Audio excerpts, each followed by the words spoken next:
Alrighty then. Hey guys, Dante here, and welcome back to my channel, The Bogus Art. And no, your eyes do not deceive you. We are doing a art stream on Monday. I'm just gonna wait a minute to see if all my audio and video was coming across over on stream. But essentially, raise the volume so I can hear it myself.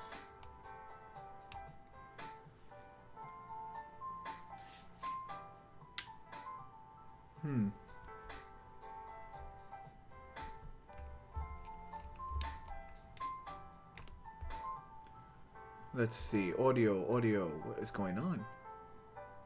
There we go. Okay, there we go. So as I was saying, no, your eyes not deceive you. We are doing an art stream on Monday because yesterday, Sunday, I was not able to jump onto my computer. It was a long day of, you know, just being an adult, having to work on a snowy day, doing adult things to keep your life going. You know, making money, that kind of blah, blah, blah. That kind of boring stuff. Doing stuff that you have to make money to, you know, to survive and stuff. But to the good old days, we just go to school and they gave you lunch every day. You have to worry about it. But anyway, yes. Oh, this table's very dusty. You can tell I haven't worked on the art table in a while. But yes, we are doing an art stream and we are doing something I also haven't done in a while. And that is just straight up draw. We have done sculpting, we have done a number of other projects, but we have not just sat down and drawn something. Let me just...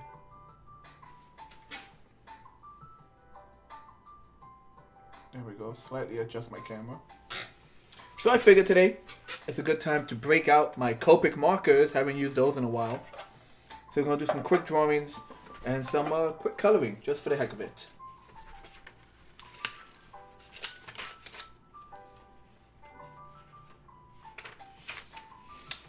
And I'm going to draw.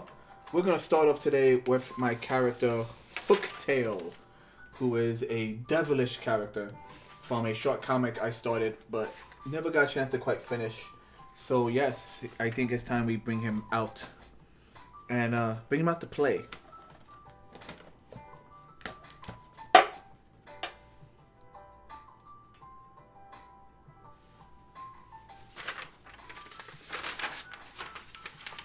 Yes, I had my own little worksheet. I can remember exactly how I draw him.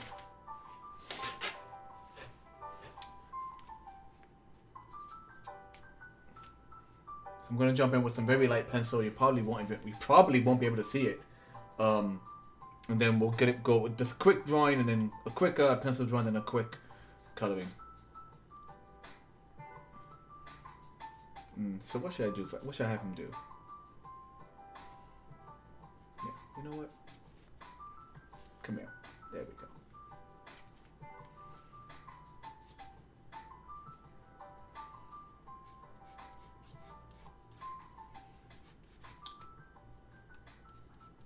So, what is Hooktail? Hooktail is, for lack of a better word, a devil, like an actual devil. He is what I prefer. I call him the cleaning devil. Hooktail's job is to clean out the torture chamber. The torture chamber is used on us poor, unfortunate souls after they've been properly whipped, beaten, and quartered. And he's always angry because his co-workers, the actual guys who do the torturing, never put away their tools. They never think of the little man who has to clean up after them.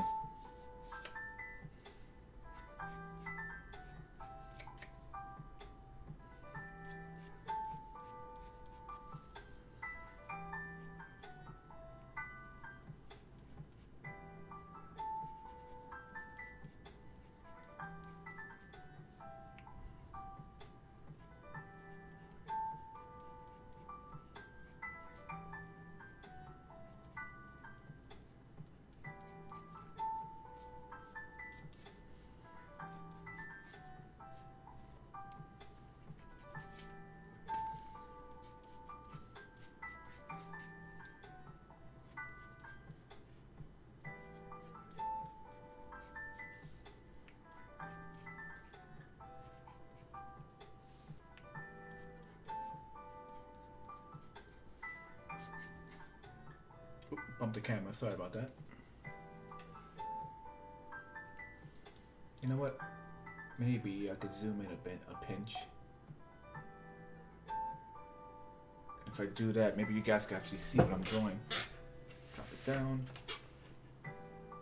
Focus, focus. Here, oh yeah, I think you could probably see that. Let's see.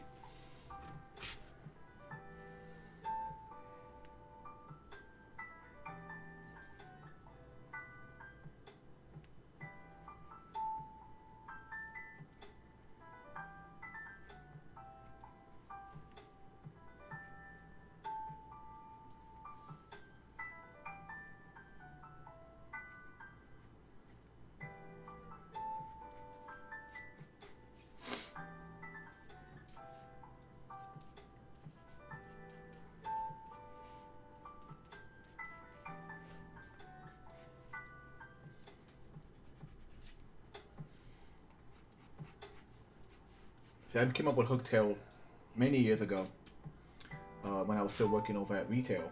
Not retail, well, ticket sales, which is pretty much, you know, like a form of retail. And yeah, needless to say, there's a little bit of first-person angst in his creation. Just quite literally having to deal with other people's garbage.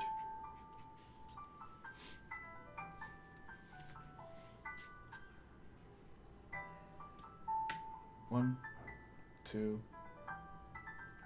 2.25. What about there?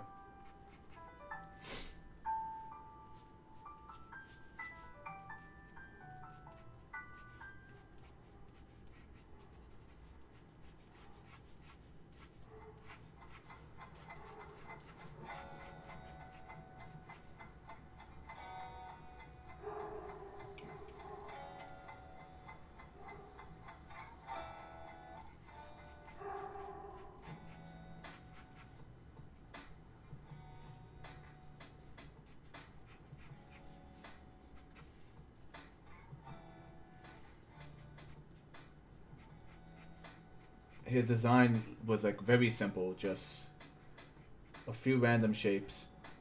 I think like one of my very first videos on YouTube, when you were able to just live stream right from your mobile without needing like a prerequisite. One of my first videos, I think, was about like the creation of him. You know, he was just, there's a dog barking in the background. Sorry about that. It's not my dog, but just like he was pretty much just a few shapes, just a little pointed horns that look like cat ears. People don't like him. I mean, he hates him. People call him cat ears. The fact that people find him abrasive, but he's just abrasive because he's just so tired.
Every devil in hell, regardless of being the fact that he's a cleaning devil, regardless of the exact position of said devil, has their own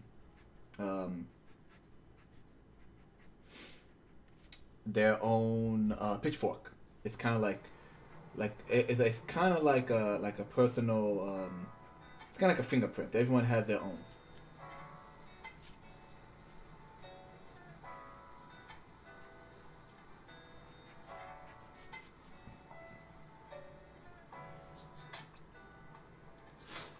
Hey Joe, good to have you. Where's my ruler? Yeah, I wasn't sure who I want to draw today. I was thinking of, once again, maybe doing Caden from my my monster story. Working title is called The Key. Caden exists primarily in my head and as tons and tons and tons and tons of monster sketches and monster concepts in my older sketchbooks. But aside from that, there's not much of Caden anywhere. Like, I don't really have a... well, I take that back. I take it back. I do actually have... I started doing Caden, I guess, best way as, like, a storyboard. I have, like, storyboards of Caden. And, like... Of, like, just the stuff he has to deal with when fighting monsters of unimaginable horror. But, at least with Hooktail... At least with Hooktail, I have actually have like the first chapter, if you want to call it that. The first chapter is on my DeviantArt page, but I've actually started redrawing that. So I started redrawing the first chapter, redoing that, and continuing with the second chapter, which altogether would equal like one comic book, roughly maybe 25 pages or something.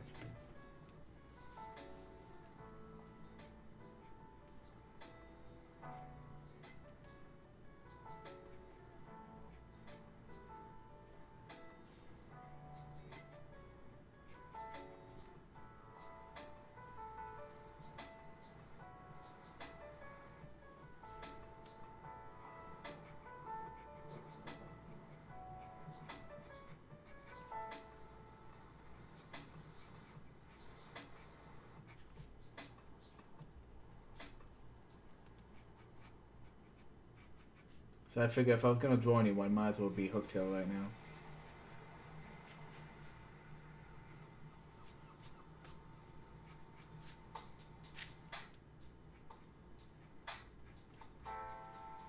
And I'm realizing I drew it at such an angle. I don't know if I could fit the entirety of his pitchfork.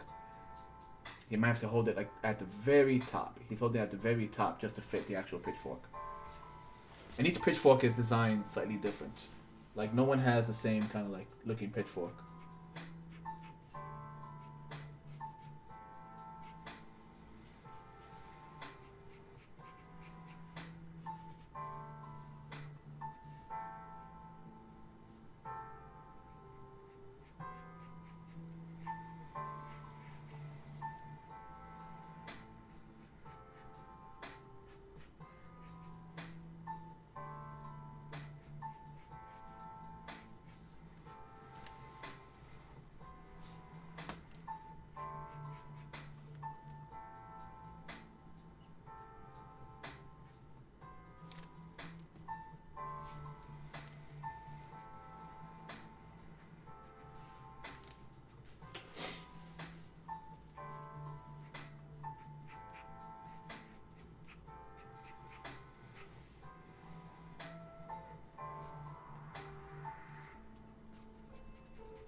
Yeah, it goes off the page. Okay.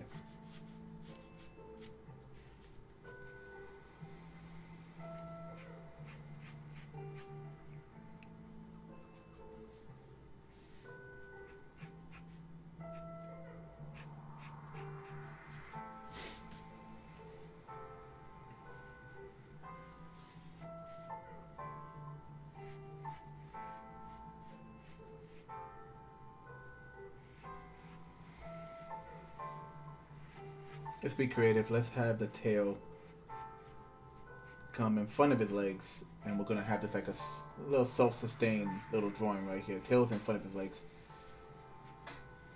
which I normally don't do.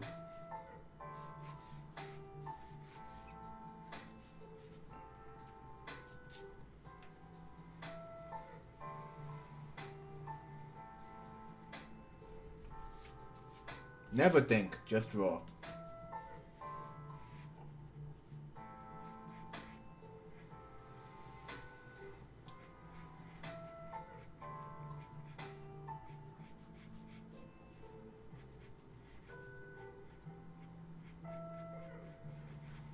A little bit of the tail coming towards you, a little bit of a foreshortening.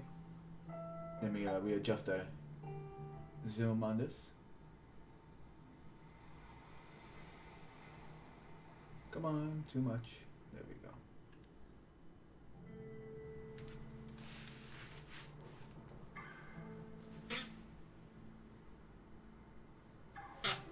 That's too high. I need something smaller. Mint 10.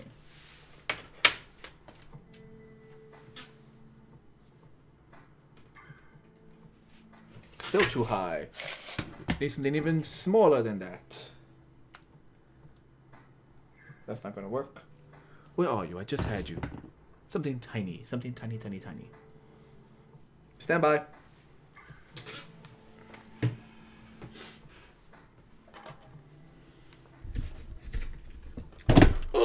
As I almost fall and bust my butt off camera.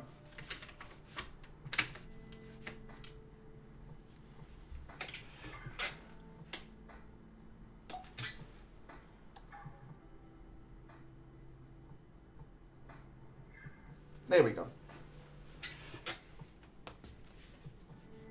What was I saying? Oh yeah. So he is called Hooktail because, take a wild guess, he has M hook on tail.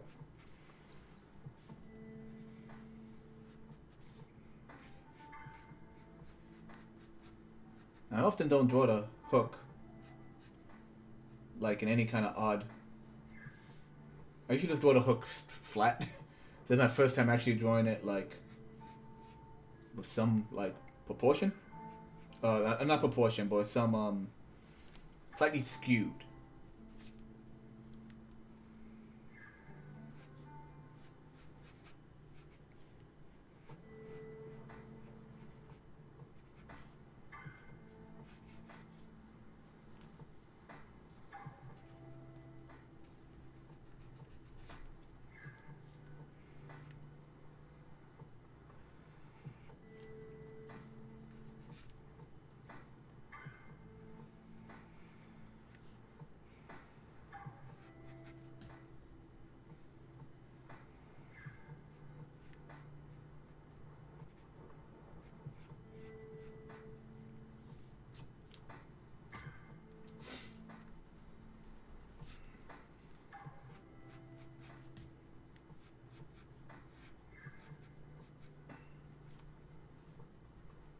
There we go.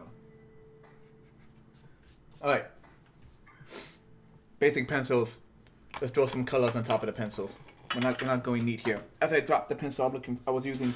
Oh, where'd you go? Oh god, I got too much junk on the floor. Stand by.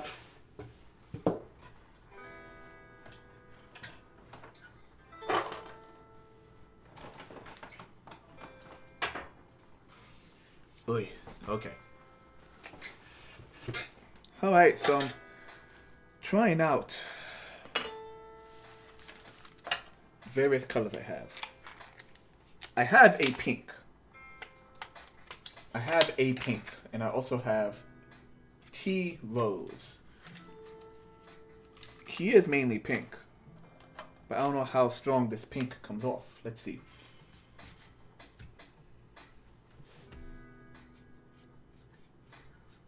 That might actually work. Then I have this more flesh tone tea rose. E 93.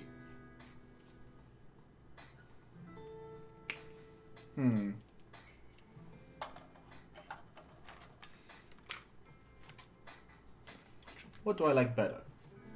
Do I like the pink? Let's go with pink. Cause the tea rose looks too human. We're gonna go with pink. And then what can I use to dull it out? For shading.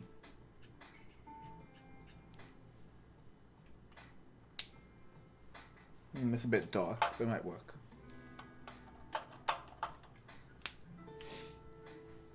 I'm trying to freaking do this like a freaking Prismacolor. Oh lordy.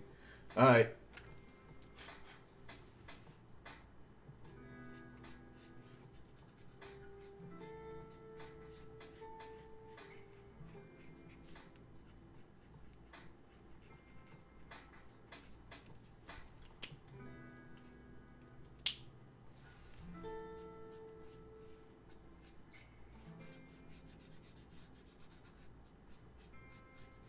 Man, I haven't used markers in way too long. I've been so busy doing three-dimensional pieces and sculpting, and I just haven't used ink and markers in the longest time. It feels good to like just pick it up.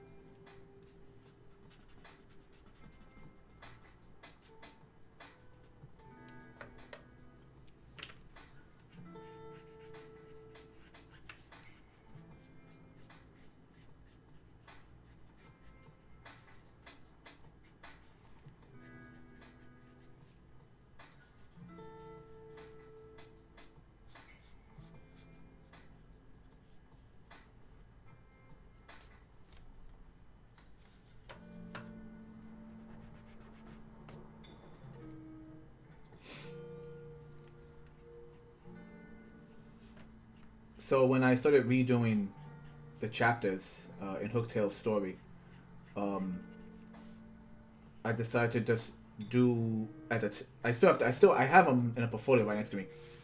Rather than do digital ink like I did the first time, 'cause I was just not comfortable at the time doing digital ink. It just came out really sterile and really stiff. I instead did I just went ahead and just did straight up.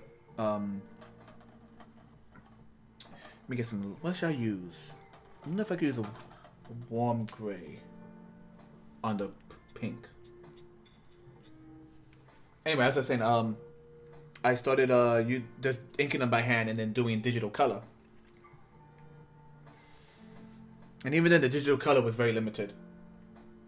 Like it was just I literally the whole comic is just only the characters are colored. Backgrounds are black and white and shades of gray.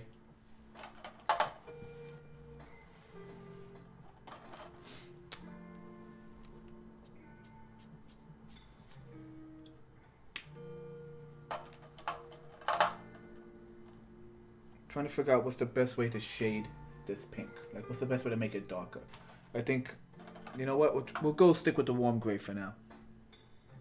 Warm gray. Let's try warm gray number 3. This goes. I have 1, 3, 5, 7, 9.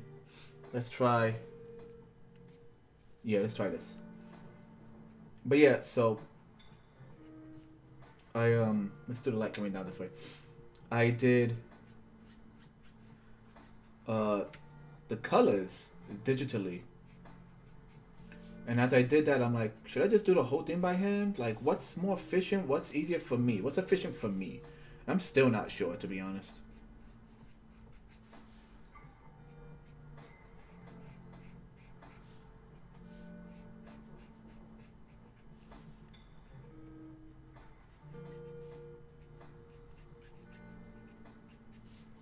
And it doesn't help that over time your style changes. So I'm over here wondering, like, what still works for me? What doesn't work for me?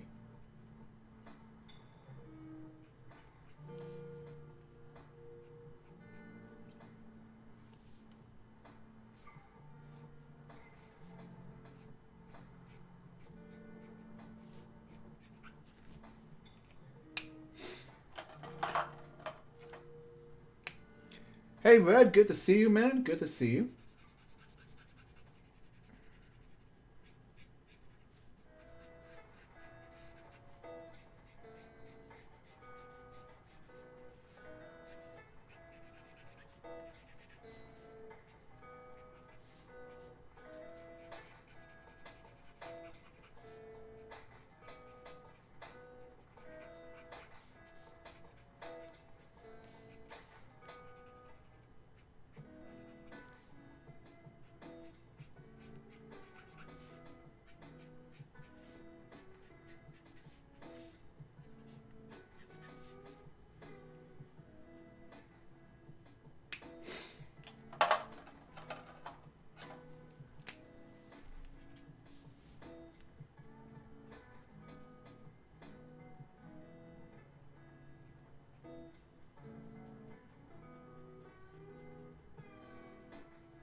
This is also a big experiment for me right now. Cause I'm not.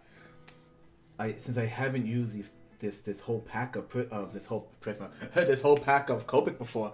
I don't know how well the colors blend. I don't know. I don't know yet what's gonna really happen from this.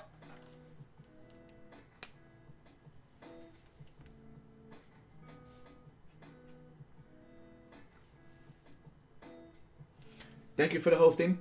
Thank you, dude.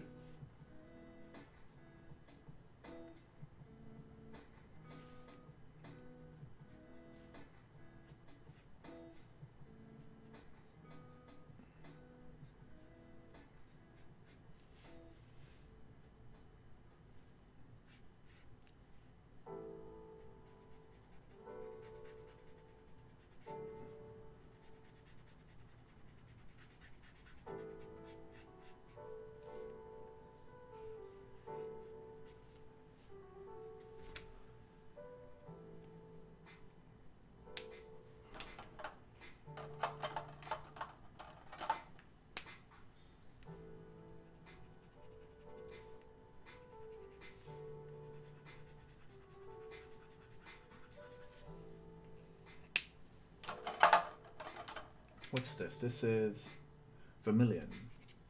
Oh, that might work. Yeah, that might work.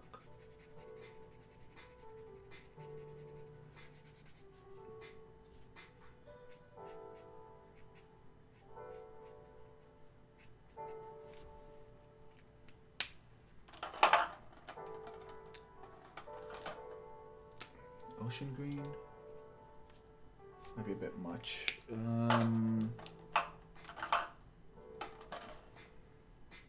Forest green.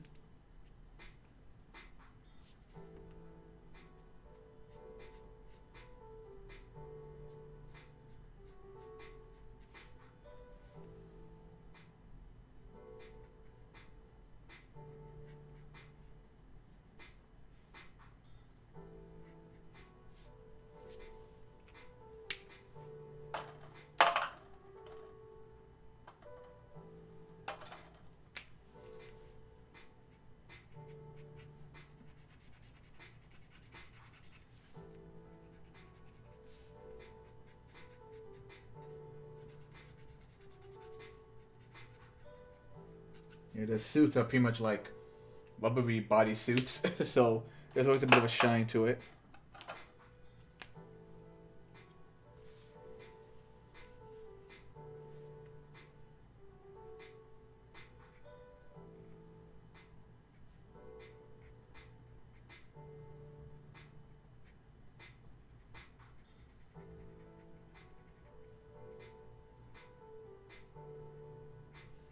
And yes, to anyone wondering, I've got to the habit of doing the colors first and then doing the ink on top.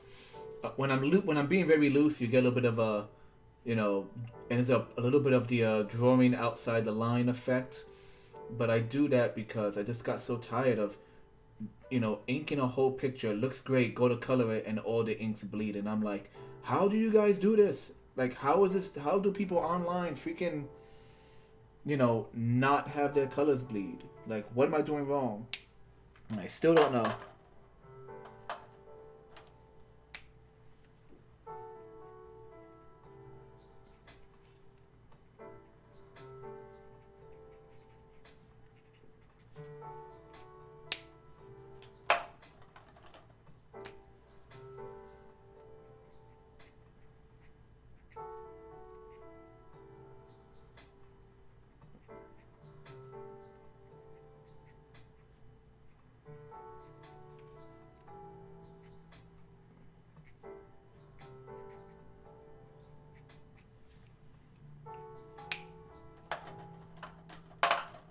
I've also changed how I approach some of my inking. I've gotten used to doing more cross hatching, so that also is gonna put it together, give a nice like rough feel to it.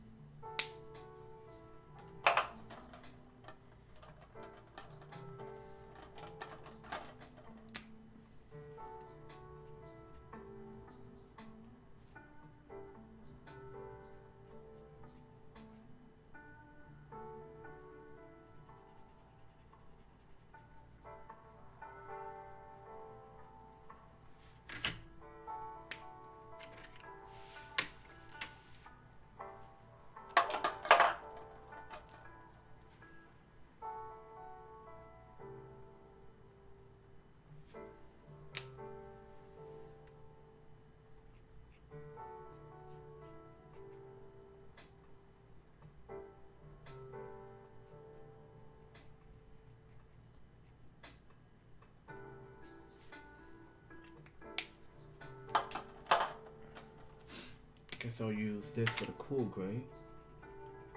Almost non-existent cool gray. It works.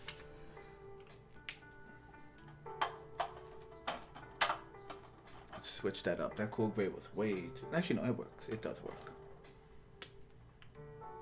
I keep instinctually trying to do this. What is wrong with me?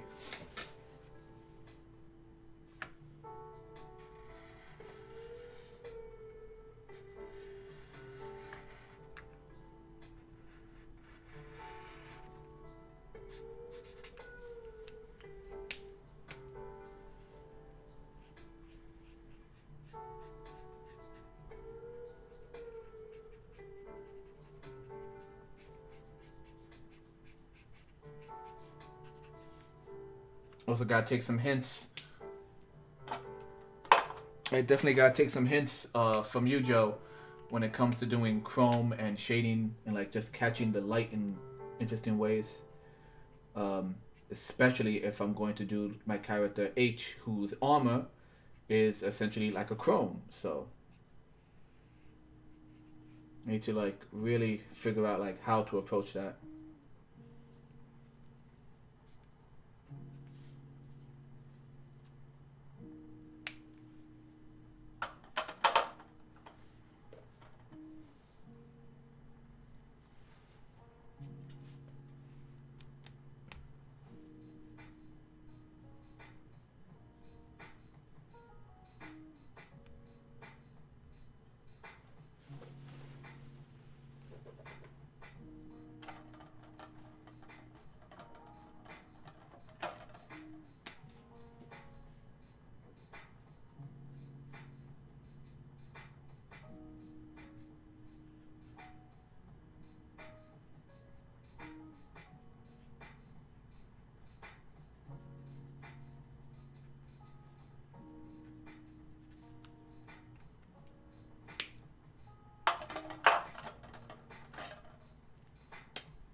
Okay, so that is all of that.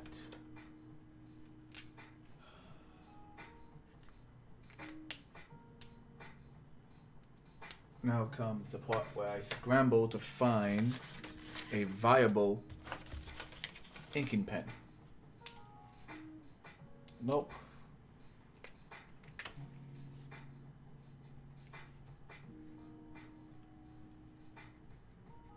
There you go, that should work.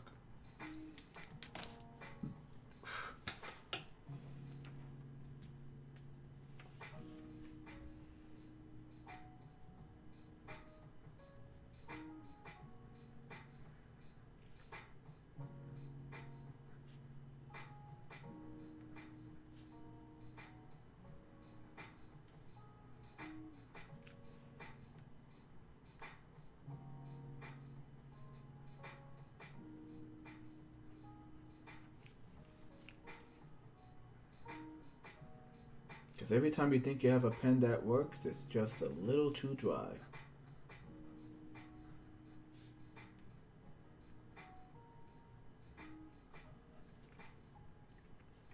Once I have the lines down, I'll probably go back and add a bit more shading to the skin. And I'm going to look for another pen, because once again, this is too dry. Stand by.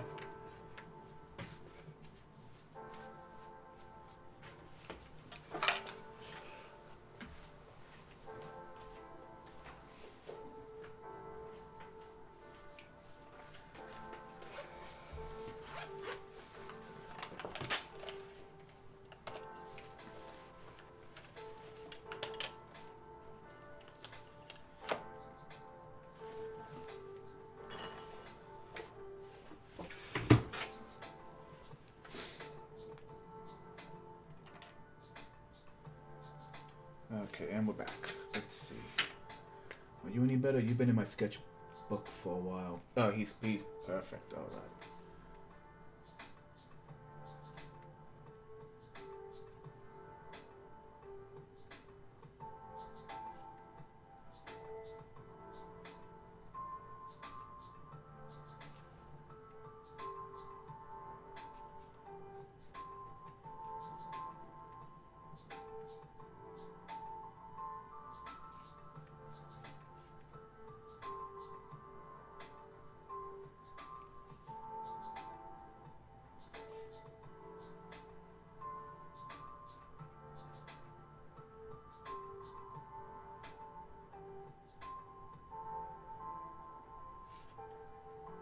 Mine's a bit thin. I'm actually go wider than this. Maybe I'll take a... I usually do 8.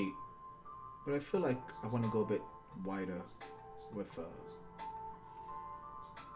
the inking for this guy.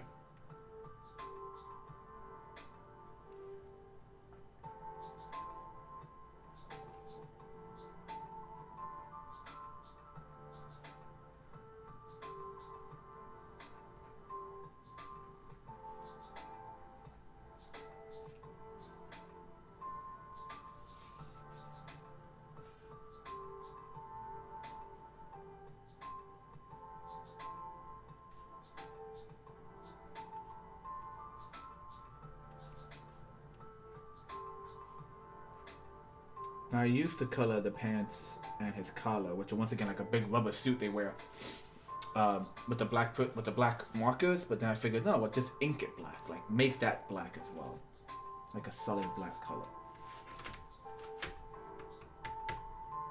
Speaking of which.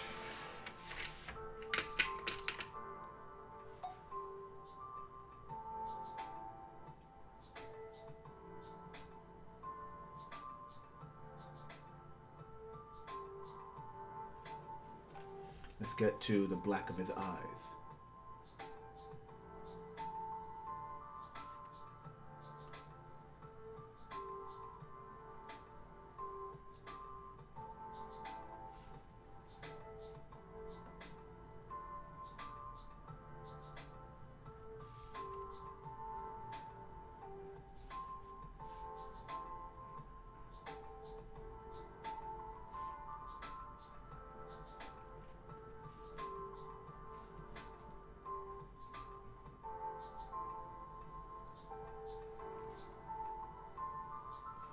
So his horns are just these little nubs he has, almost cat ear like nubs, and they have these 3 lines, one of which I just did crooked. Crud.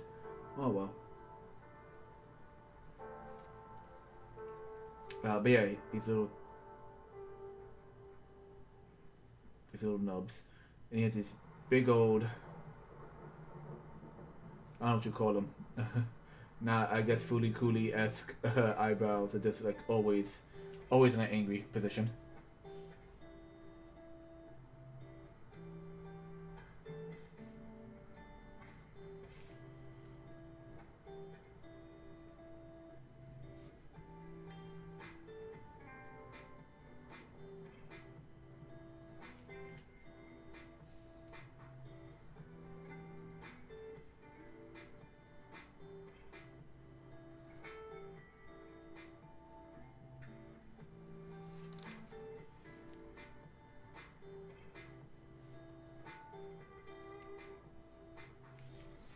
Trying to give him wrinkles under the eyes, and it looks more like once again looks more like cat, like little cat whiskers.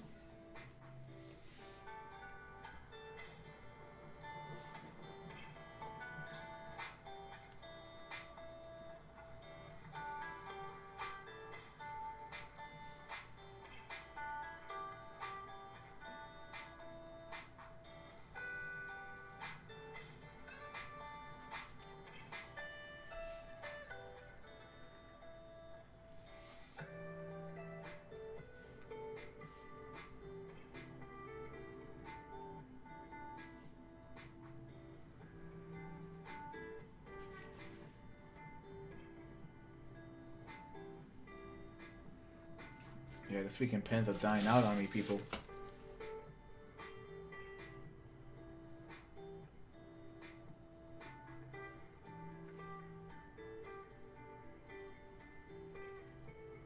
mean, 41 axes. I never got good at using fountain pens. It just was never no matter what I could do, I could never like get it to work for me.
I never really sure why I gave him this particular looking pitchfork. I just liked it when I did it.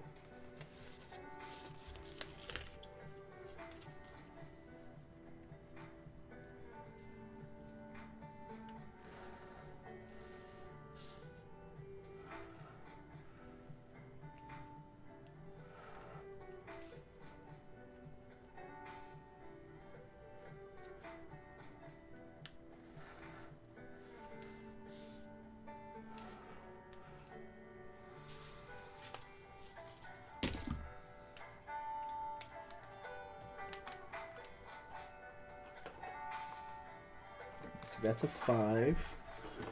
I guess I'll use this.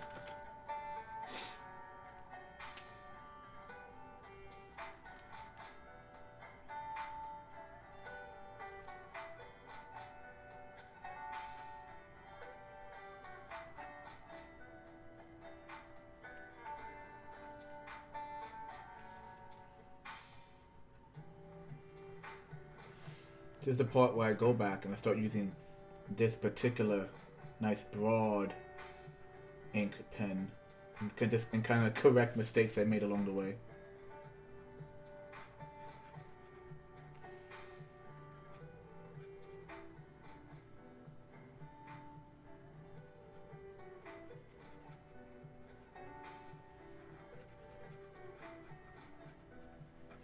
I don't want to do any cross hatching just yet, not until I add a bit more shading in the colors, in the base colors. I don't want it to bleed by accident.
one of the other reasons why I often did and often do draw the pitchfork as just a flat on image as opposed to like angled like this is because I always do it as a silhouette.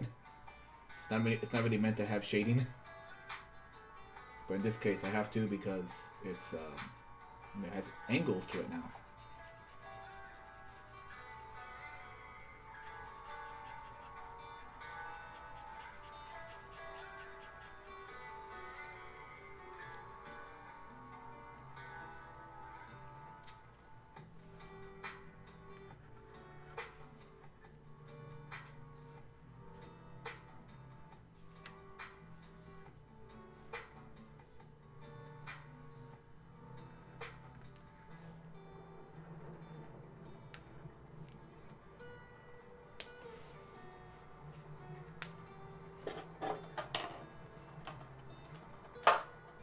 Let's go with the cool gray number 5, a dark cool gray. There we go.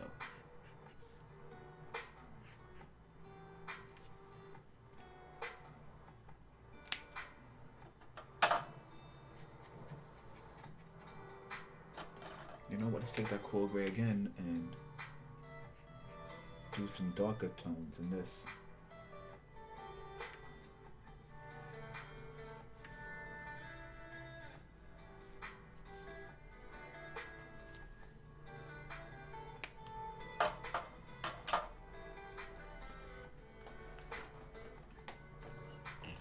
Where's my brush?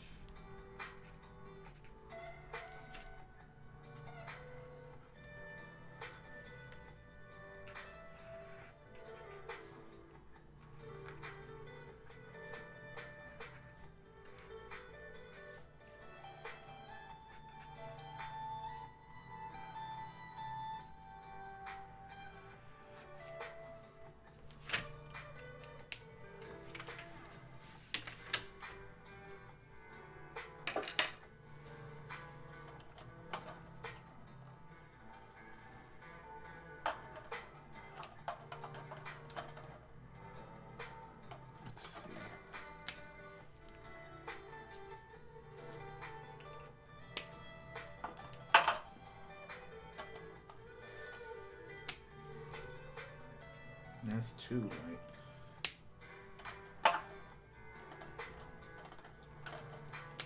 Just testing different colors against the pink.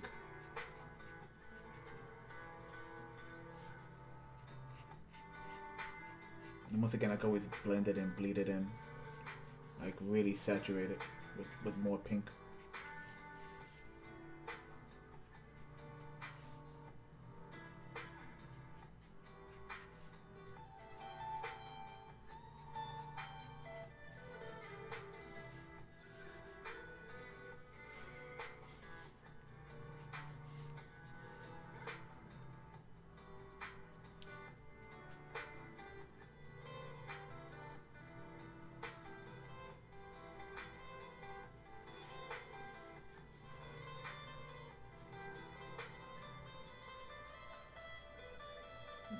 Warm gray always does good for like light shadow blending, I've always noticed.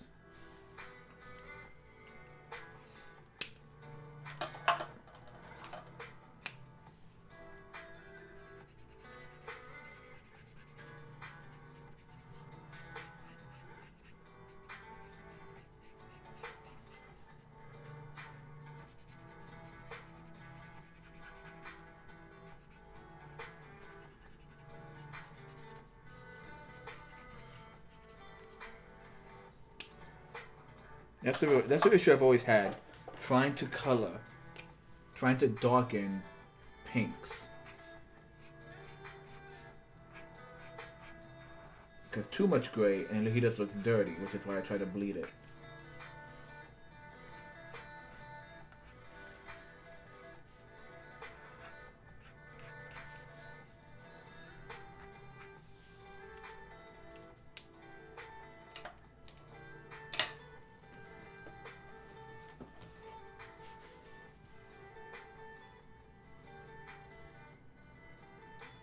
Marigold, thank you for joining and thank you for the compliment.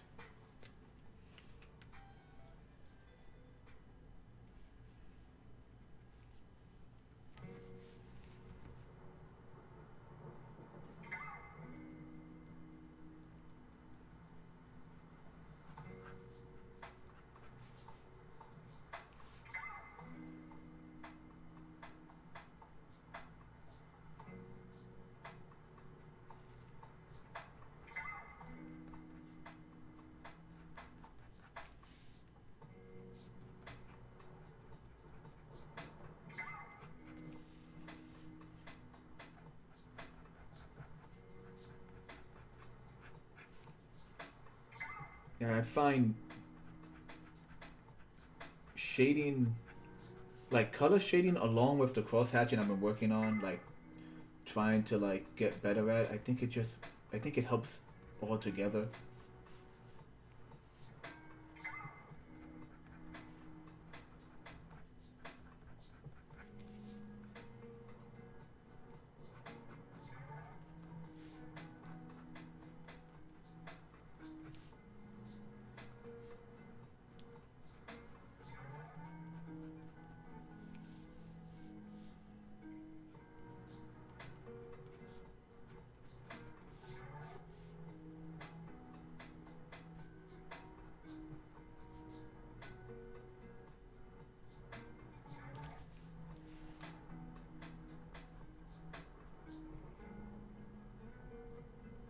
Might need to pull out. Where is it? I have a white gel pen somewhere here. Boom.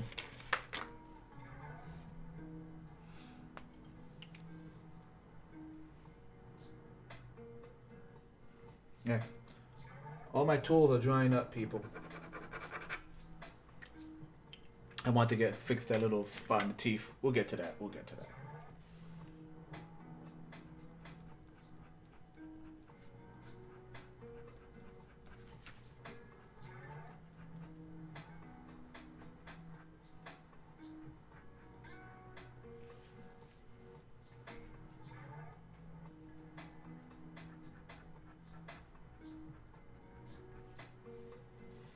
Looks a little dirty, but that's okay.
Oh shoot, my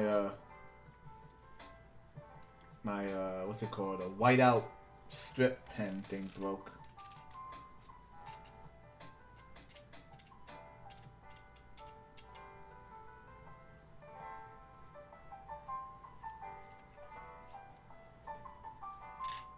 Actually, I know what I could do with this.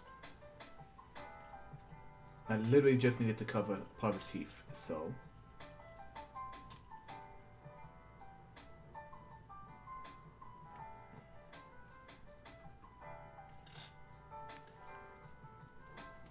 There we go.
see.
There's that bleed I was talking about.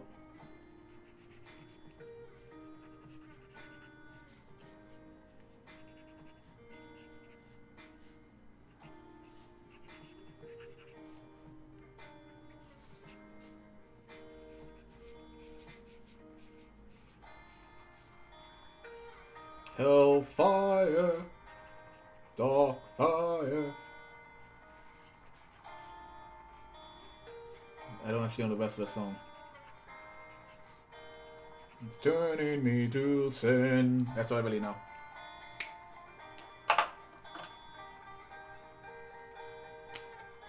Wait, this is lemon yellow. What's the canary yellow look like?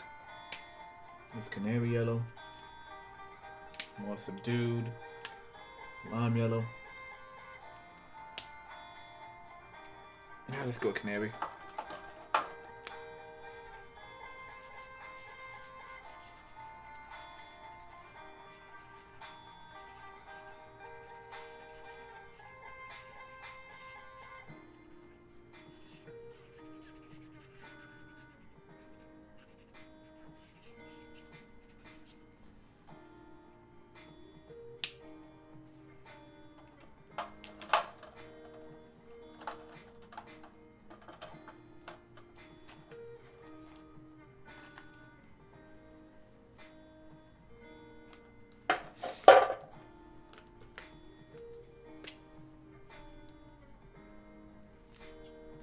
Wrong one. Where are you? There you are.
Thank you again, Marigold. Thank you again.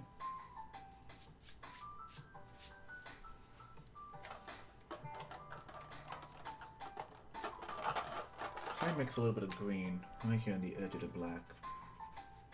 I think it will help blend in the red a bit more. Yeah, a little bit of green into the red and black.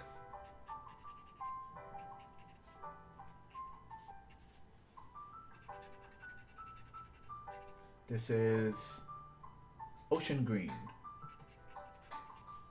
Not as vibrant as, let's say, forest green, which is good. I wanted to look like it's going from ash to the red.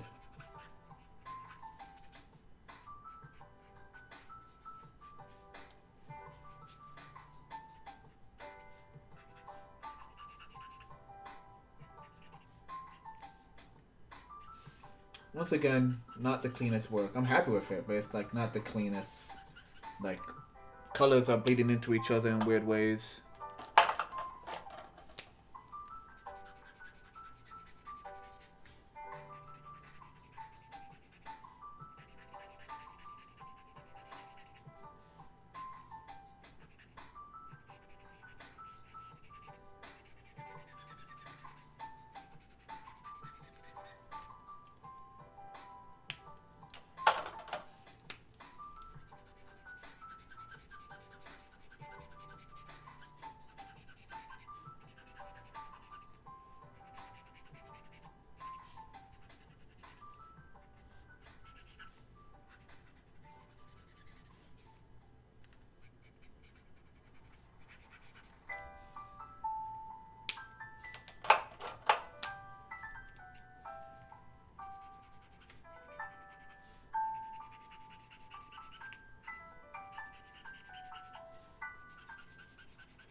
Why is this salmon like such a weird spot?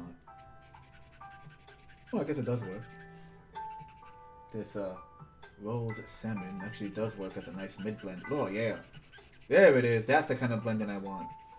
Rose salmon looks so like it looks like actual like salmon, but when you put it in there, like it blends that yellow and the orange and the red very, very nicely. Like you wouldn't expect it to do so well.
There's a gel pen that finally works. Let's fix his teeth.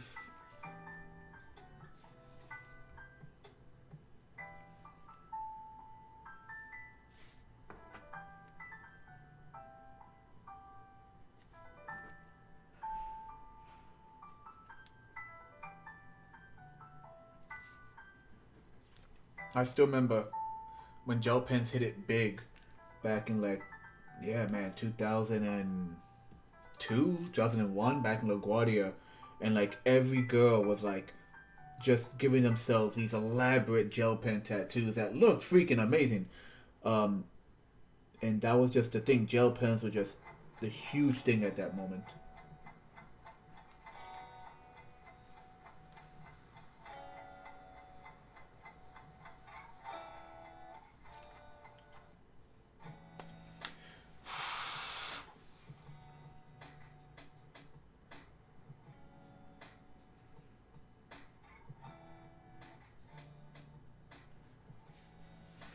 So charcoal pencils, not so much, but like, okay, pastels, for example. Like I have Prismacolor pastels, and you could buy those like paper pens, like literally it's just like a cylinder that's pointed on both ends, which is just paper you peel off.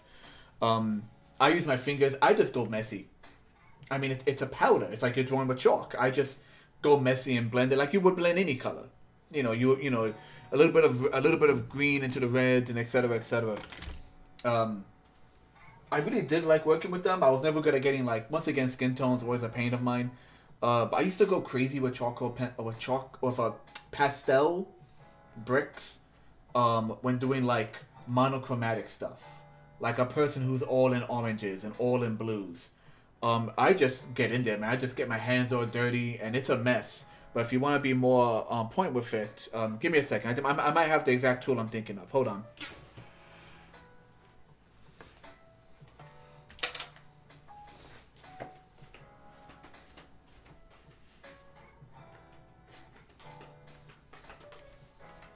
Found it. Okay. So,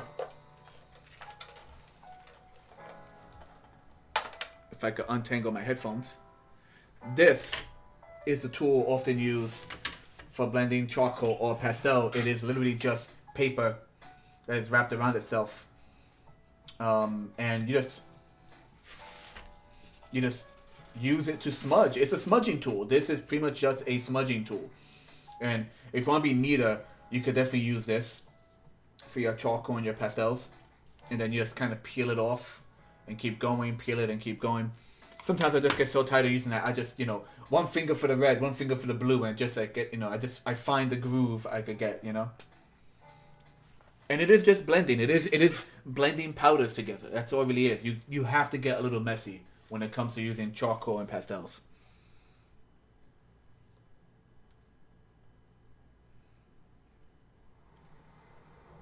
I'm an idiot. There's a glare on my freaking tablet. I thought it said charcoal pencils, not colored pencils. Sorry about that. I'm an idiot. Okay, color pencils. Color pencils. Here's my thing. In my approach, I've always found there's two type of color pencils. There's Prismacolor, which actually has like a wax to it. And then there's the more granular, just straight up Crayola, like Crayola color pencil. Don't go hard with it, especially with Prismacolor. Because if you go hard with Prismacolor, like if you go really, really hard, you end up leaving a wax layer and it's hard to blend into it. Like if you go hard with the yellow, you can't really blend green into it because it just kind of slides right off. So your best bet is just to go very soft. Just go very soft. Some people, they swirl a little bit. Some people go back and forth. I say go slow, go soft. Build up the color layers. With Crayola, it has like it has that grit, so you get a nice little texture to it. And I'm sure you've seen art paper meant for dry medium, such as pencil and color pencil. It has that real like tack to it. It has a grit, almost like watercolor paper, how it has like a heavy grit. Just go slow as you're blending it piece by piece.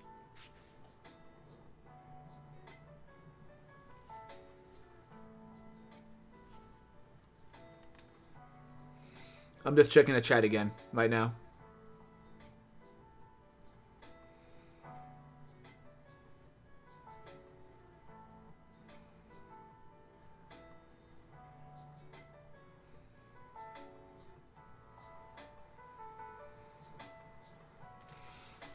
Yeah, so it's funny because whenever I go online looking for like tutorials on how to blend colors, the majority of them is straight up like the color wheel chart, what works best, and how to do it digitally. Like how do you do hair digitally? And they're like, oh, you start with a dark layer, then you go lighter. But when you're working with color pencils and markers, you can't do that. You have to. Yeah, it's kind of the opposite. You can't put a light layer and a dark layer, and and it gets better.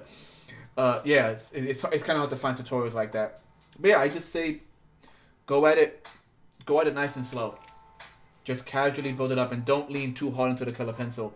Because then once you lean too hard, it's just hard to add into it. It is in the end, especially Crayola, basic Crayola.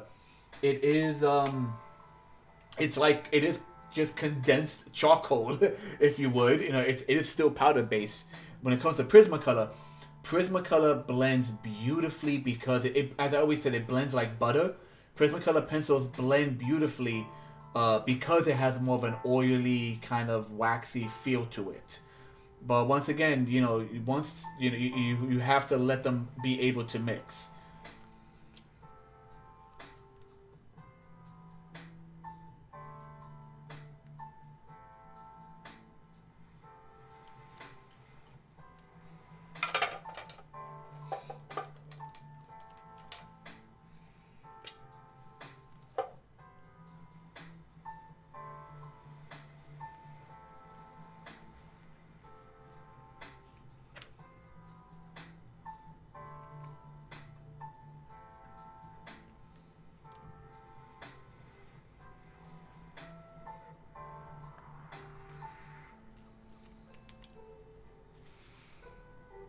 Let me see. Let me go to the chat again.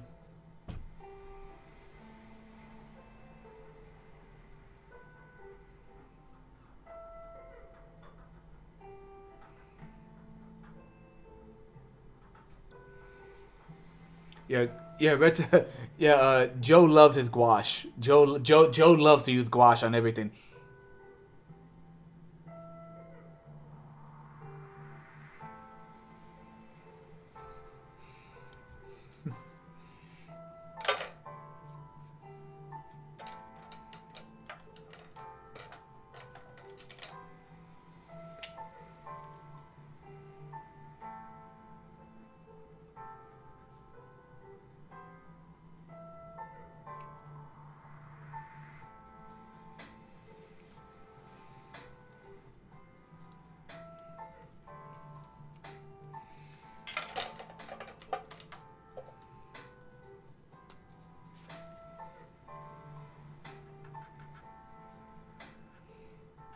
What's that joke Chris Rock says?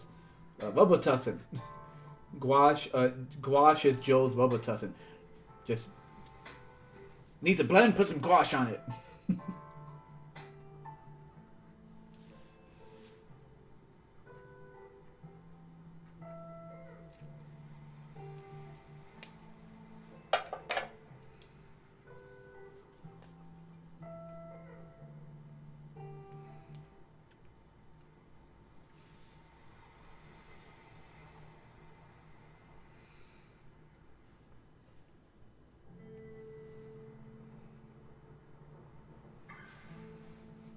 This inspired a work doodle. Dude, I am happy to hear that. Seeing how work inspired the creation of this guy to begin with. Yeah, the thing I'm sad about is like, I mean, listen, I'm not gonna complain about the job I have. I have a job that pays very well. I can take vacation time. I can save up money. I can send money to my mom if she needs. Like, I'm happy I have this job. My day job, that is. But with that also said, the circumstances in which I used to fill like a sketchbook every year, at least a sketchbook every few months, was because my old job had a lot of downtime. While still keeping my mind interactive. You're still dealing with people, then they go away, so your mind's still a little buzzed from dealing with like an angry crowd of people. So I feel like I lost the buzz to do more hooktail stuff when I left retail. Like once you're no longer in that environment, you're like, man, the inspiration for hating my job is kind of out the window. But I also just don't draw as much. Like, I haven't. I guess I had the hiccups. I'm sorry. I just haven't drawn like forever, and doing this, Oh, so good. Feels so good.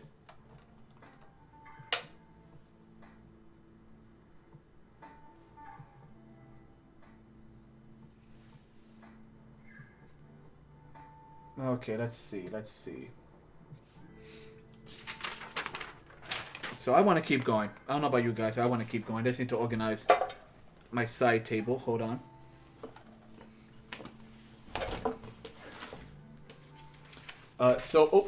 I keep dropping everything. Story of my life. Sorry. So this, by the way, I love this. I bought 2 of these. They're sketchbooks for thumbnails when you're doing like comics, like storyboard stuff. So this is the original work for Hooktail, his first comic. This is also the work of Mumbo Grumble, another character I want to work on. Mumbo Grumble was like a one-hit comic, but I'm definitely going to take Joe's advice and get back to him. Maybe even redo the comic now that I've gotten better. So Mumbo Grumble is in here as well. Mumbo Grumble is essentially the anti-boogeyman.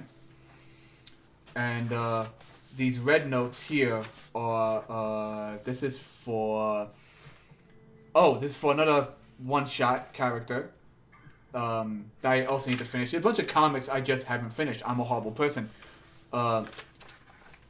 This one I'll skip for now, but this was also like a one-shot comic, much like Mumbo Grumble. And then eventually, boom, back into Hooktail, second saga, the second portion of Hooktail. And then these are all the original scraps I did for Hooktail's character sheets. All the main characters in Hooktail's story. There was Hooktail, who's the cleaning devil. There's the paper devil, the secretary, his good friend, whose name is Inkwell. Inkwell is like a neurotic paper pusher. She just has to get stuff done. And then there's characters such as Paddleton, the very short. I don't want to call him Quagmire, because Quagmire is a complete horrible person from Family Guy, but just a guy who life always goes well for him. He's a nice guy, but it's aggravating how well life goes for him. And then you know what? Let's draw the intern, Christine, the intern. So, funny story. Christine, or Christina, full name, was not based. Well, her name was not based off of the woman I was dating at the time. Her name was actually based off of another woman we both knew, who had a really she had a naturally kind of a high-pitched nasally voice. Not annoying. Not like Janine Melmitz or something. Just a voice with such character that I was like, you need to be a cartoon character. And so I just imagine her being a really sweet, but a bit of a nasally, kind of high-pitched voice kind of character, kind of cutesy character. She's essentially she is a floating demon. She is a cross between she's supposed to be a cross between a succubi and a demon. So she has big beautiful lips and wonderful eyelashes, but she's a floating freaking head. So let's work on her. Let's work on Christine. Let me see. Cansim, baby. Yeah, Cansim freaking is great, man.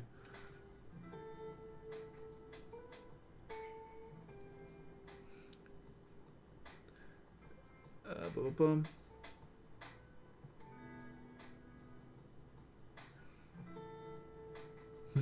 A possessed Eminem. I like that. That does work.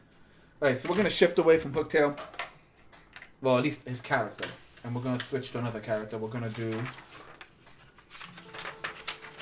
Let's do Christine. Slight camera tilt. Does that camera tilt work? See, if I tilt the camera just a pinch too much, the angle of the whole thing just goes weird. There we go. Close enough. You know what? Bring you up. There we go.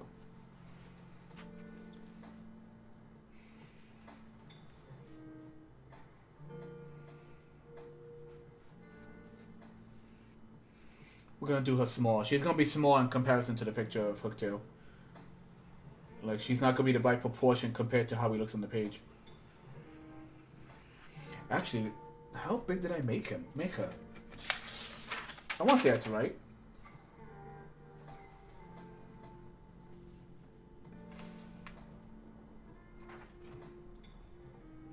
That's about right. I forgot, like, her main body is about the size of his head. She just kind of floats around. So she might be on point. In hindsight, I realized she comes off kind of like a cutesy version of, like, the villains from Doom. The Kaku monster. The Beholder kind of floating head demons. Go get some tea, dude.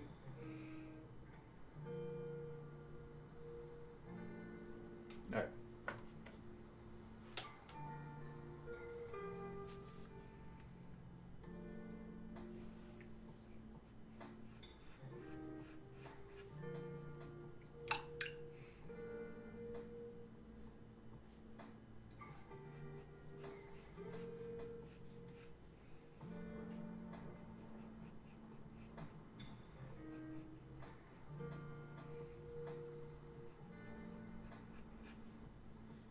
Yeah, she does have a bit of a skull face thing going on.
She got them long eyelashes.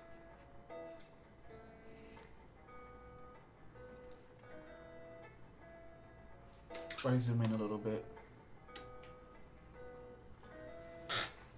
Bring her up for the crowd to see. There you go.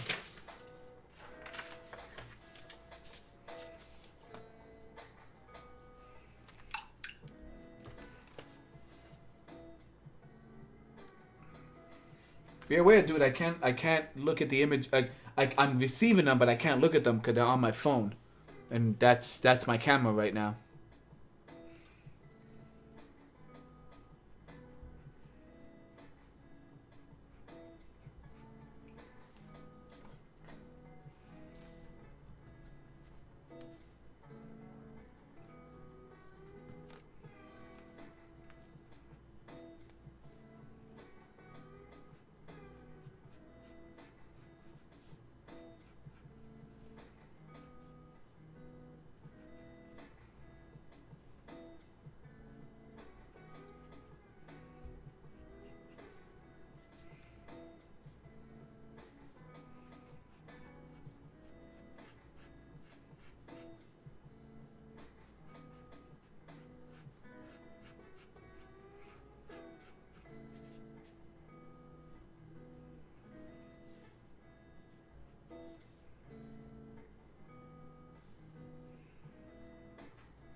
There we go. She's trying to be cute, so I'm trying to give her, like, you know, that whole, like, Japanese peace sign, wink at the camera kind of thing. But I forget she got big old hands, so I gotta find a way to work with that.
The main issue I have is drawing a character over and over again and making him look different. I basically doing poses. Like, this is the standard face for him being angry I've always drawn over and over again. Like, this is his yelling face.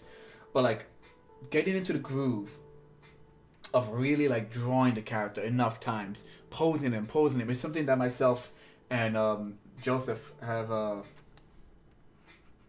It's funny, I never call him Joseph in real life. It's something myself and Joe have always struggled with. Just like trying to draw the character over and over again in different poses, and that's what you gotta do.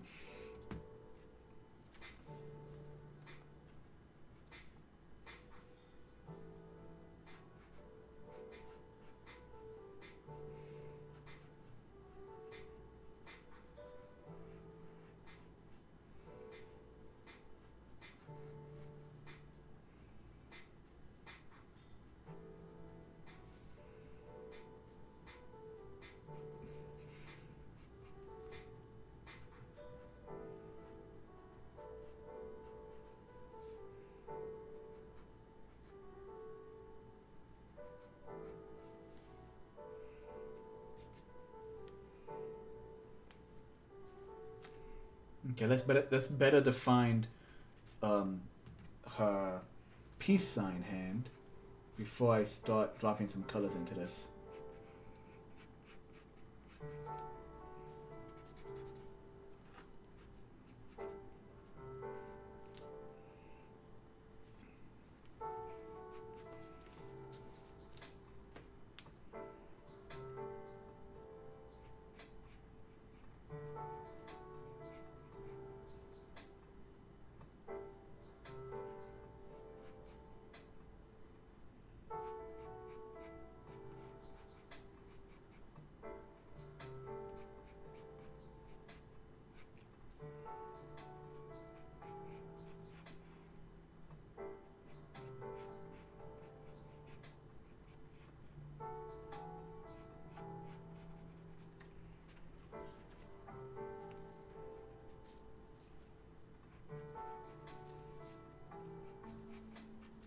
That's better. Whoop.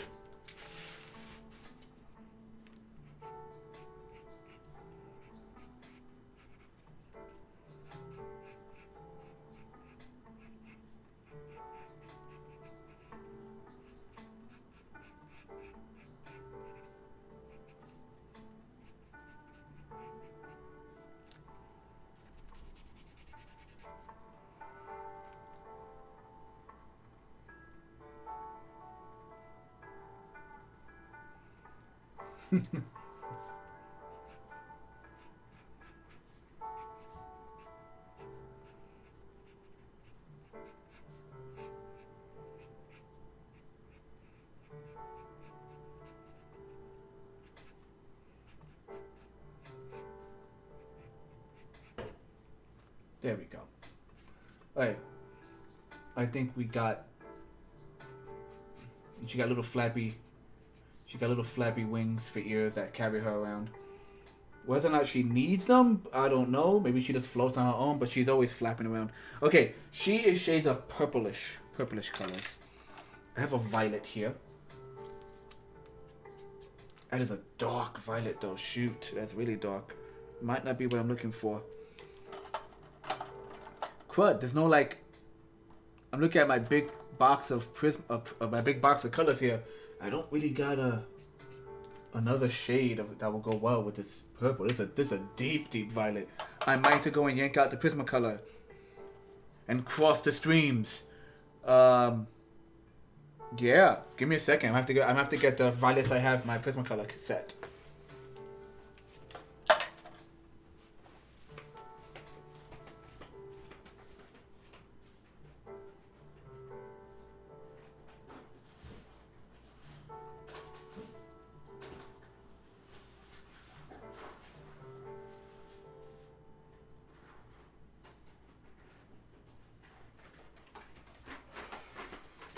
Alright, let's see what we have here.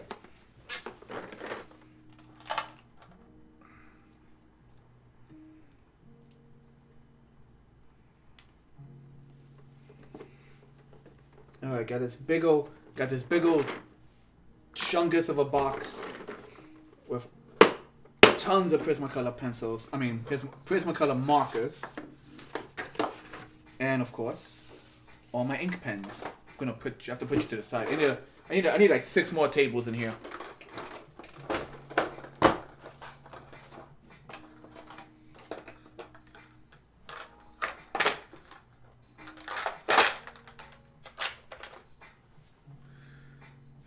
Mulberry.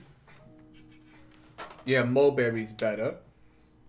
I got Mulberry and I got pink Prismacolor, which is a much more darker pink than this guy. Yeah, look at that. Look at that. Prismacolor pink is definitely like a darker pink. Oh, you can't even see what I'm doing. I'm taking my Prismacolor pink and combining it over the Copic pink to get like a darker shade of pink. Gotta combine that. Nicely done. Okay. Alright, so we're gonna be using Prismacolor pink. What else? And I have a violet in Prismacolor, but I don't know if I like that violet too. You know what? Yeah, let's stick with the Prismacolors right now. And we'll use the Copic to It definitely makes a difference, doesn't it? Like this shade of pink compared to that shade of pink. Let me blend that a bit more. We're kind of backtracking here, but I want to blend that in while I still got it.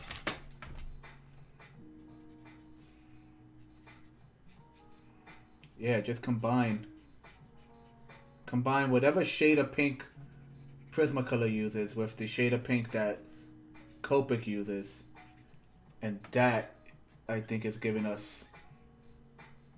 That's giving us the shade that I was aiming for. Okay. Okay, back to Christine. So we'll start with the pinkest of pink, which is her tongue. She has a little pink tongue.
Yeah, using the Prismacolor pink against the Mulberry, and then using the using the Copic pink to kind of like blend it, it does work very well.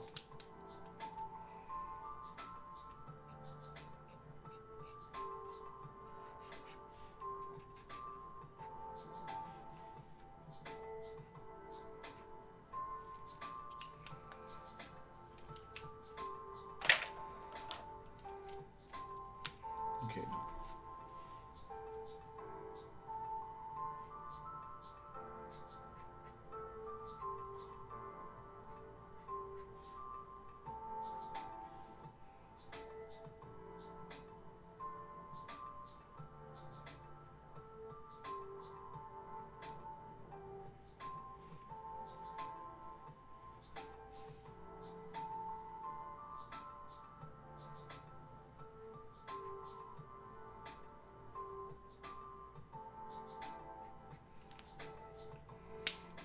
Still having a little trouble find that midpoint in the blend.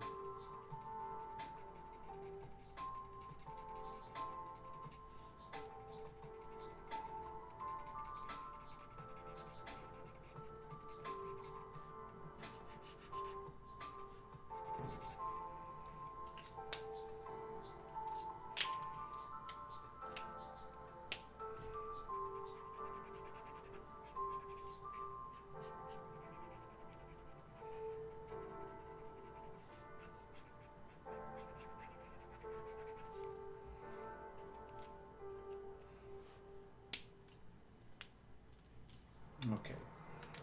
Oh, it's around what I'm looking for. It's not perfect, but it's around the area. Okay.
It's going back and forth using,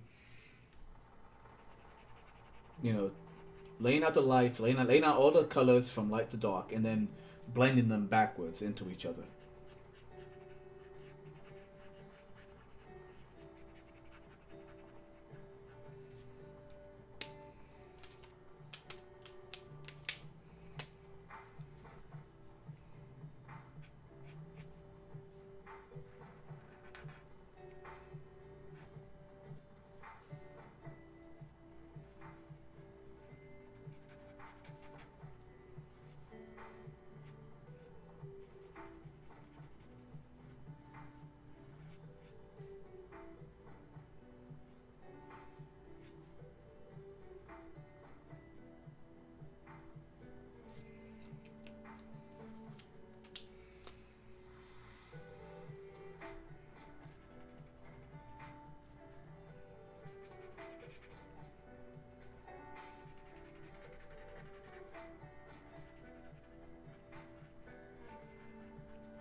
I have to admit, that's kind of what I miss.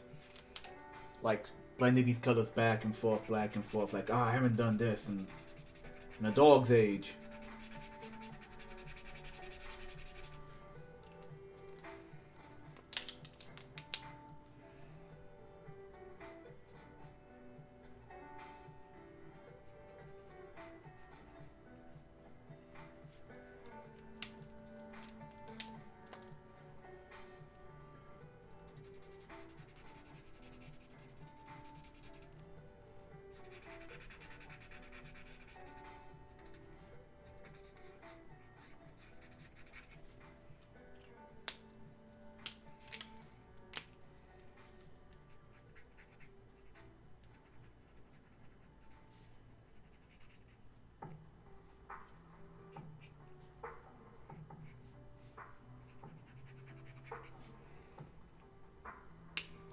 Yeah, I'm definitely going to be using whatever this is, VR11 pink, and if I could find an equivalent of Prismacolor pink. This is an old Prismacolor marker.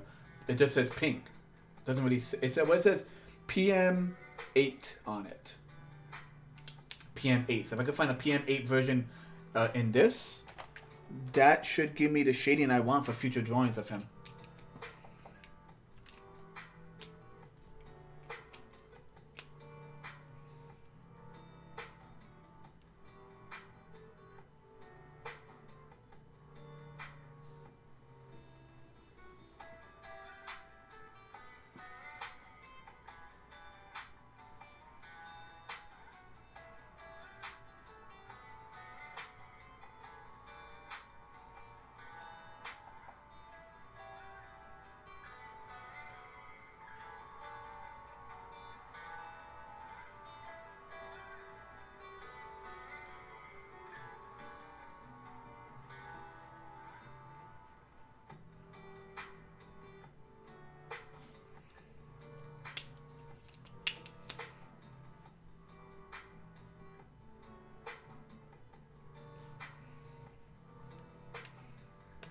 Yeah, it is looking good. And then once I go ahead and drop the inks on this, she's gonna look fabulous.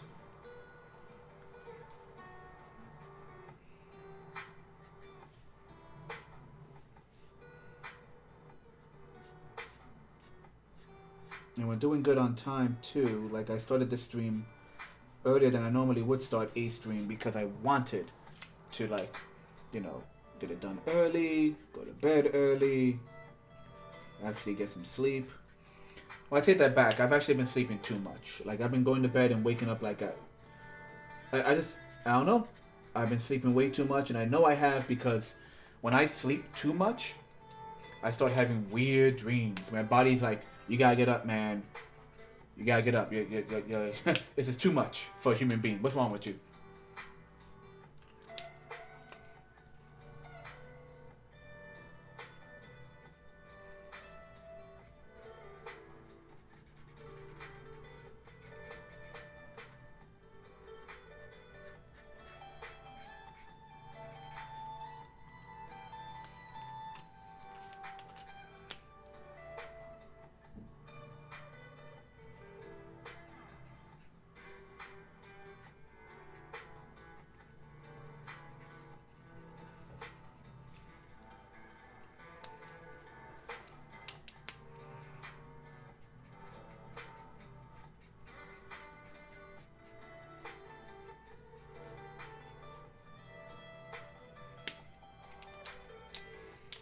Okay, home stretch, home stretch. Oh, okay.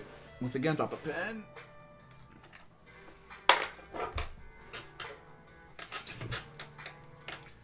Let's get her flappy ears.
see, is that better?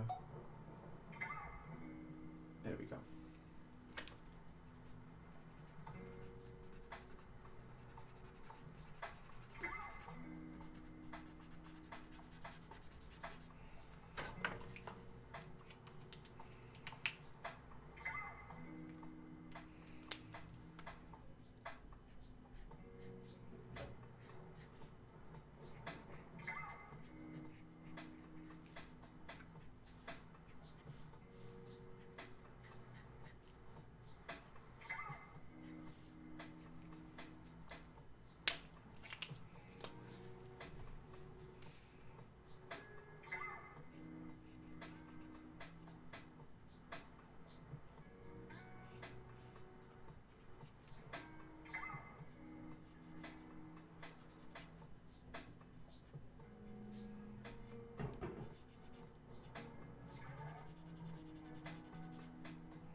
Blend that pink in. And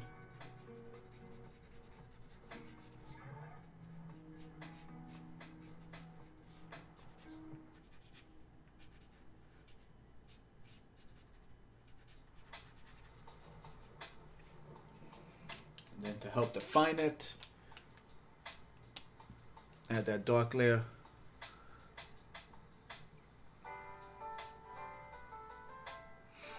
Hey Red, thank you for joining. Have a safe trip getting home, dude.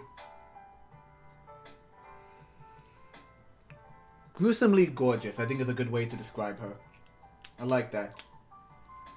That's like on her resume.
Trying to be careful. I don't want this ear, her winged ear, to drown out the details of the finger over here.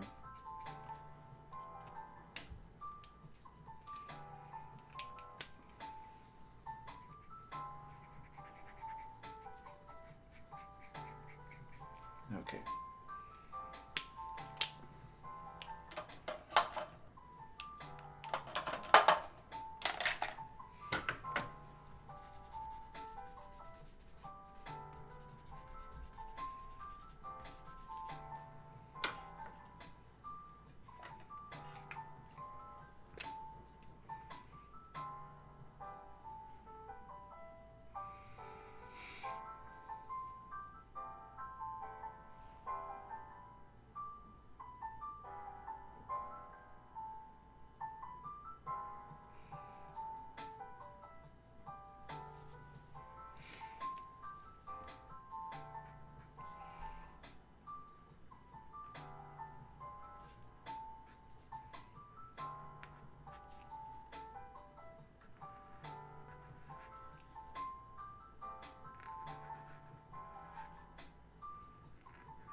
Get back up there.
So rather than use the 0.5 and then making it larger, I'm just going straight with a graphic 1. Just a straight up 1 on this.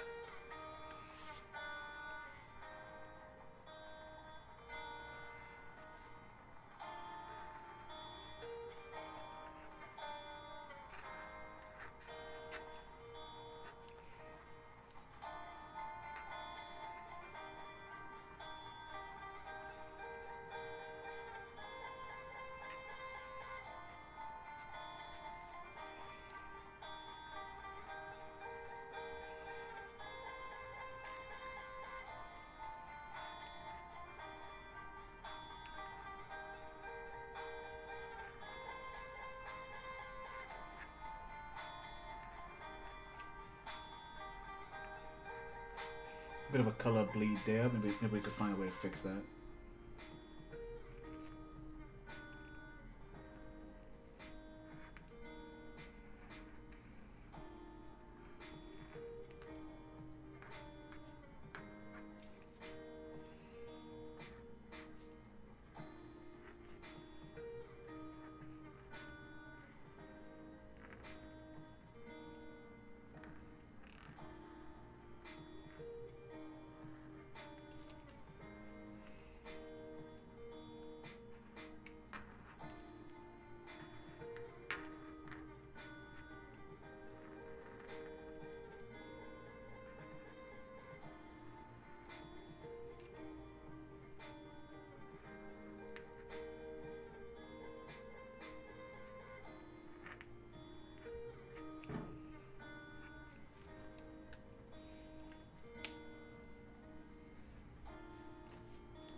Let that dry for a minute.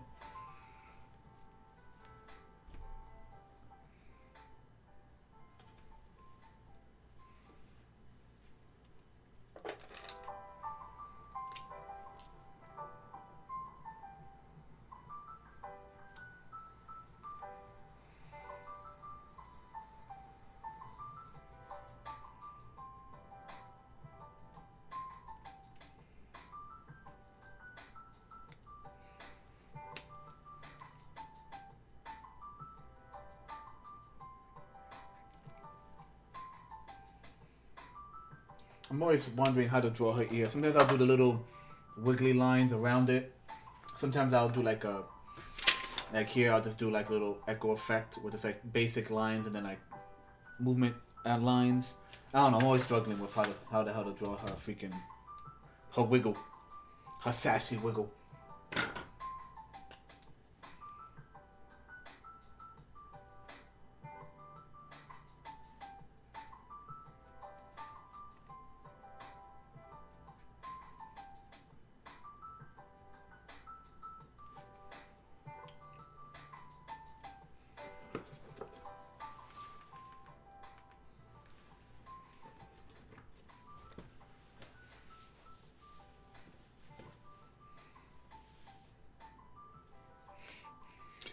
Looking at her like this, with like her little happy smile and everything, I'm getting like Spinel vibes.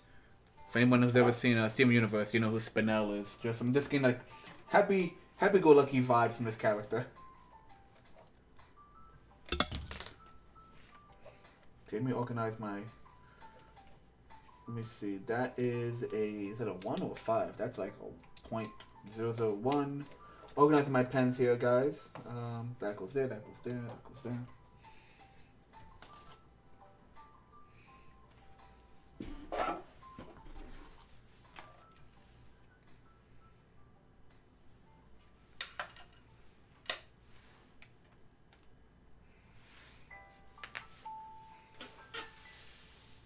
Like, I don't want to do a background around her. I like the way she looks right now. I don't feel like I want to do a background the way I did for Hooktail with the flames and everything.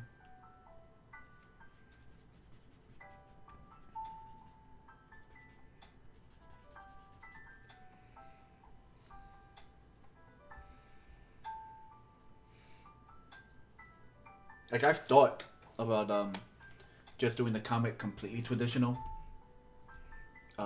You know, but then again, I have to deal with you know, hiding the pencils and you know, keeping it rough like this might work, or if I should just keep doing what I'm doing, where it's basically inked, penciled and inked by hand, and then do the colors as flat, more or less flat-ish digital colors.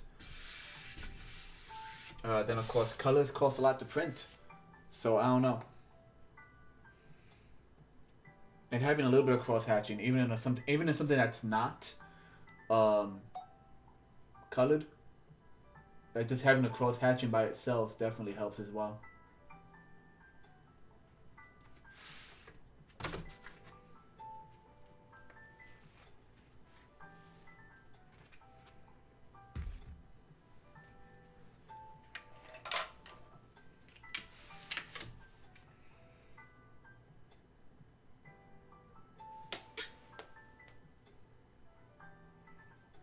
Trying to adjust the camera a little bit.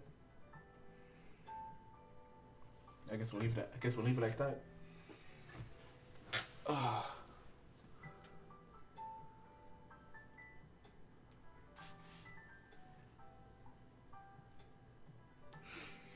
Yeah. Well, she has a tail, so like you know she still tapers, but I wanted to have like a little demon tail on the back. From a side view, it actually has like little ridges and everything. So it doesn't just stick out from the back. It actually does taper her body. And then her hands just kind of hang like that.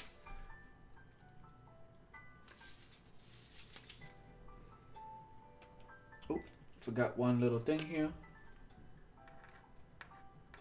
Because she does have the little skull-like brow, if you would. It's like a skull put into a ball. She's a cat. She's like a Pokemon. She's a freaking Pokemon. She's what happens when Pokemon go to hell.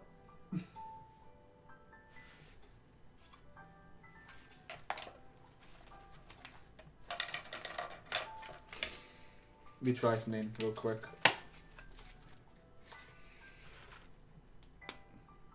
On the side over here.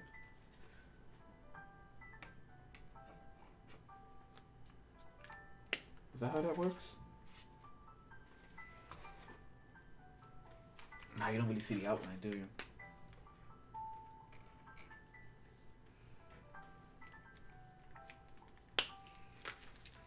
Gotta shake this well. Give me a second. So my mom bought these like novelty like markers, outline markers. So they're supposed to have like a silver outline around them. Gotta see if I'm doing it right.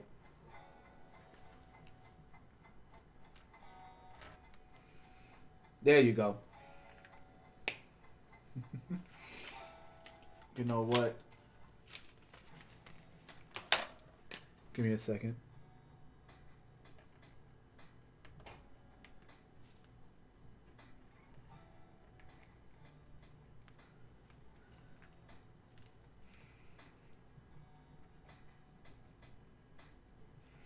Correction, there's silver with a colored outline around it. I'm so tempted to like do something silly with her. Ooh, that just spilled all over the place.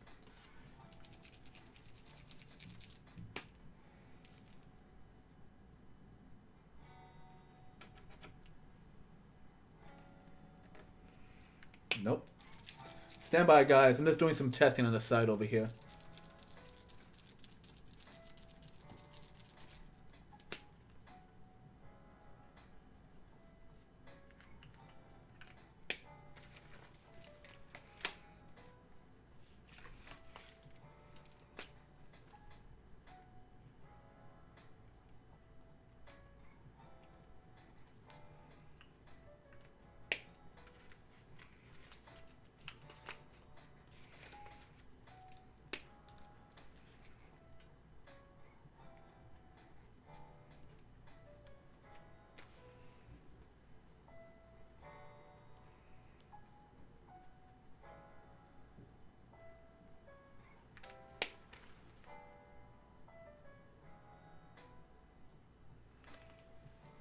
You know what? Let's have some fun.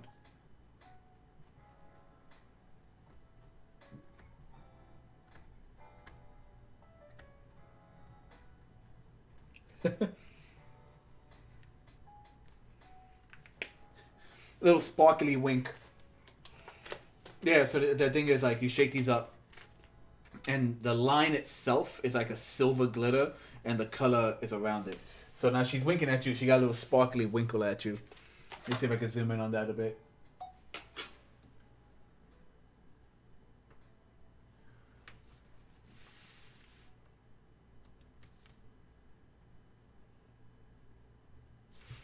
That is cute. She's a cutie.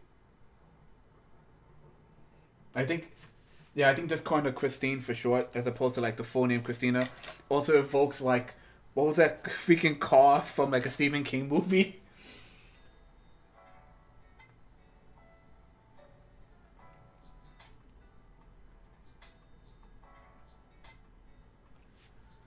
All right, it is 9:21, and oh god, this felt so good. She, like him, I was having trouble with. You know, I'm always having issues with the pinks, trying to get the pinks to blend well. But I think after using the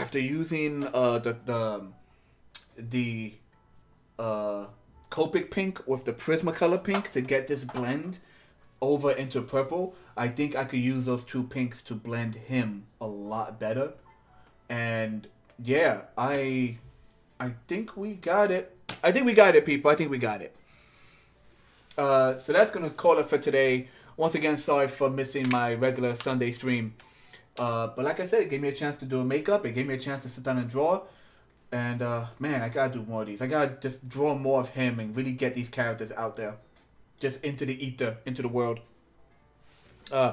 Big thank you to everyone who joined us.